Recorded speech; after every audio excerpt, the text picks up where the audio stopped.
Ayan, ang ating video for today. Ayan, char lang tayo sa mga gusto magka-idea ng konti. Ayan, sa pagpaparami ng inyong mga halaman. Ayan, ang unang gagawin nyo lang ay mag-cut kayo ng mga sobrang mahaba. Ayan, depende sa inyo. Ayan, kinat lang natin yan using our gunting.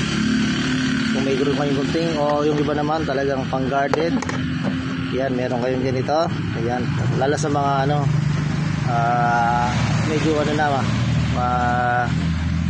ito, parang puno-puno na yan, pwede yan. Ayan, pang cuttings talaga yan ng ating mga halaman. Ayan, lalo sa mga rubber tree. Ayan, ang gagawin nyo lang ay ganito lang. Ayan, kuha lang kayo ng bottle o kaya ganito lang. Ayan, pwede yan, soft drinks. Ayan, pwede yan, ginagamit ko dito kung parami. Ayan, tapos ang gagawin nyo, lalagyan nyo lang siya ng water. Ayan, tubig. Ayan, then ilalagay nyo lang itong ating mga cuttings dito. Ayan na siya. Ayan, kita nyo yung ayan, yun yung mga cuttings natin. Ayan, meron na silang ayan, okay, mga nag-uugat na.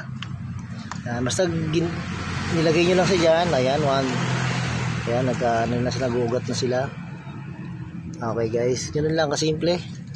Yan, kapag marami na silang ugat, ayan, tulad yan, okay, kuha lang kayo ng soil, lagay nyo sa inyong, depende kung anong gusto nyo mga lalagayan.